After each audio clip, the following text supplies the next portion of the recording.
Kalau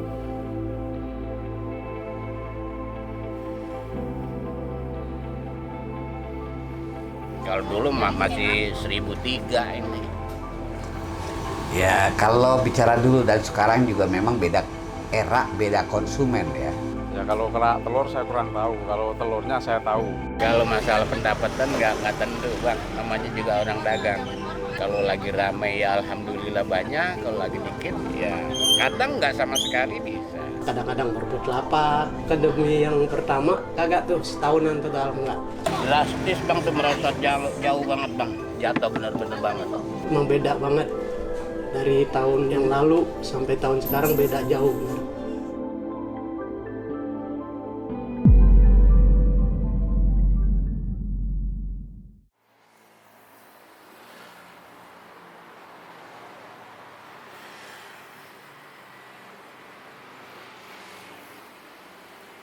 Tahu kerak telur. Pernah makan sekali. Saya pernah dengar, cuma saya belum pernah makan. Ya kalau kerak telur saya kurang tahu, kalau telurnya saya tahu. Waktu itu sempat ikut ke PRJ. Nah, di sana tuh ada kerak telur. Pertama kali saya makan kerak telur itu di Monas. Ya, kalau bicara dulu dan sekarang juga memang beda era, beda konsumen ya. Kalau sekarang kan ini dianggap makanan sesuatu yang unik dibanding dengan makanan-makanan pada umumnya. Mungkin yang mau tahu itu kayak apa sih kan gitu kira-kira. Cuma untuk rasanya itu sekarang karena udah jarang ya, cuma lupa gitu, masih belum inget. Karena waktu itu juga kebetulan nyoba-nyoba aja sih bang. Karena waktu itu masih baru dan jarang beli lagi, jadi kayak mungkin agak kurang suka sih. Menurut saya rasanya enak ya, cuman buat lebih enak lagi tuh makannya pas lagi panas-panas gitu. Kalau rasa sih lumayan enak sih, apalagi kalau emang dia dimasak itu agak garing gitu kan, kriuk-kriuknya itu kan, rasanya pokoknya ya lumayan lah untuk rasa kerak telur itu sendiri.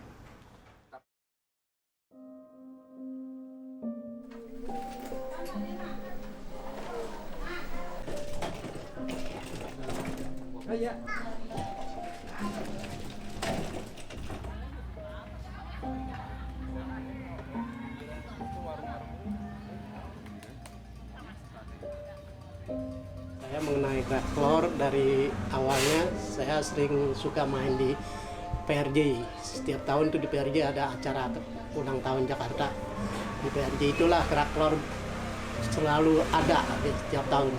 Kalau belajar bikin kerak telur, awalnya sih dulu saya nemenin adik ipar saya tuh dagang kerak telur. Karena di kecapean sendiri saya nemenin, ngikut. Kalau bahan-bahannya ini bang, ada beras ketan, ada serundeng, sama telur. Itu bahan utamanya.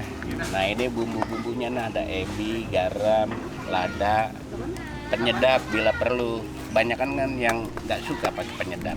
Kompor, penggorengan, alat-alatnya segala sudit, segala panci. Iya karena saya dagang 2 hari aja. Karena kan kalau hari-hari kerja itu agak sepi lah. Ini dari jam 8 sampai jam 4 bang. Paling lama sampai jam 5 dah. Biasanya jam 4 berangkat sampai selesai jam 11. Menurut saya kalau kita jualan siang panas. Ini kan makanan ini sehari-hari cuacanya dingin. Harusnya malam ya. Kalau dulu masih 1.003 ini. Seperti telur ayam 20 ribuan, telur bebek 25 ribuan. Alhamdulillah sih lancar-lancar aja. Nah kalau di sini, saya dagang di sini, itu udah saya buka harga 5.000 sama 8.000. Kedemi yang pertama kagak tuh setahunan total enggak. Yang kedua baru saya dagang tuh sampai sekarang. Memang beda banget dari tahun yang lalu sampai tahun sekarang beda jauh. Kalau dulu, kalau sebelumnya COVID ya, itu dagang alhamdulillah bang, 1 hari aja itu 10 kilo aja habis. Setelah COVID, itu drastis bang jatuh banget, jatuh bener-bener banget. Kan kita nggak dikasih usaha, nggak boleh, stay di rumah. Itu nggak ngapa-ngapain bang, dagang nggak, usaha kagak. Paling ya jual paling banyak tuh 10, kadang 5.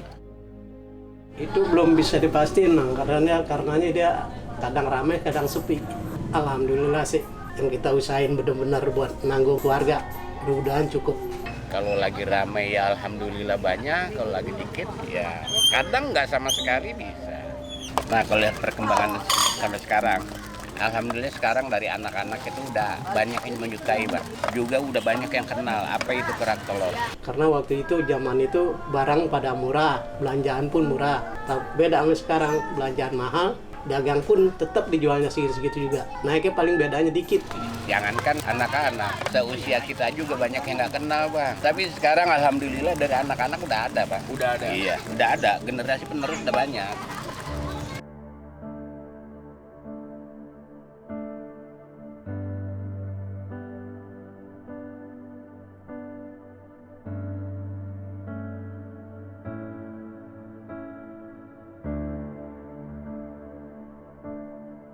Dulu itu salah satu makanan yang dianggap difavoritkan. Balik lagi kembali ke masalah konsumen ya nggak semua orang tahu. Kalau dia mau mengenal isi dari budaya, mungkin dia mau tahu tentang itu. Nah sekarang kan hampir di mana-mana nggak ada. Artinya adanya pun di tempat-tempat tertentu yang dianggap bagian dari yang berhubungan dengan masalah sejarah budaya. Ya satu contoh macam di dalam rangka ulang tahun Kota Jakarta. Ada lagi ya mungkin kalau sekarang ini masih setiap hari kita bisa nemuin di Monas.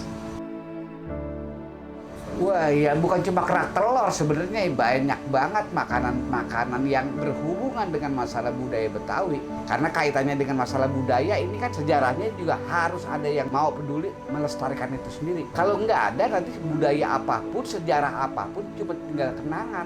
Karena kalau tadi saya bilang kalau memang nggak ada untuk ada arah ke sana, ya budaya apapun akan tinggal kenangan. Kalau dipromosikan rasanya udah cukup dipromosikan. Yang namanya makanan itu nggak bisa dimanipulasi lagi atau nggak bisa dibikin modern. Nah, kerak telur itu mau diapain? Mau dibikin modern kayak gimana? Ya dia udah begitu ya begitu. Malah kalau dia bikin lain, ya aneh aja gitu. Jadi ya bukan. Harapan kita ya balik ke masalah konsumennya. Gue belum pernah dengar tuh ada anak kecil nangis-nangis minta kerak telur. Ya kalau dagang lagi rame, pengunjung banyak, itu suka banget tuh, alhamdulillah banget, pengen kayak gitu. Nah itu senangnya kerak telur waktu zaman ada hiburan, orang ajakan kan juga ada panggilan tuh. Nah itu senang banget. Harapan saya sih tadi Bang, perlu dilestarikan kerak telur karena kan itu juga kerak telur salah satu makanan asli Betawi ya. Ya harapan kedepannya mudah-mudahan ya dalam pemasaran ini dikasih fasilitas lah, tempat yang layak gitu untuk masarin ini. Ya sekarang kan banyak bantuan tuh. Ya kita harapan kita juga pengen dibikinin giniannya lebih bagus gitu. Jakarta kan terkenal dengan sebutan kerak telurnya enak nih. Kalau setiap ke Jakarta kayaknya harus wajib makan kerak telur gitu. Harusnya terus dijaga dong, karena itu kan makanan khas. Jadi biar generasi kedepannya itu biar bisa merasakan itu kerak telur itu gimana sih rasanya dan asli mana sih makanan itu. Ini kan juga termasuk salah satu ikon Betawi, Pak. Perlu dikembangin gitu. Sekarang namanya ada Pusat Perkampungan Budaya Betawi ini kerak telur memasyarakat dari kalangan bawah sampai atas senang. Orang tua mungkin dia ingat dengan masanya dia, nggak mungkin adik lu yang kecil banget nangis-nangis minta kerak telur, dia kenal juga kagak gitu. Tinggal kita punya kewajiban yang muda-muda, gue berharap sih untuk mau memperkenalkan kuliner budaya itu sendiri.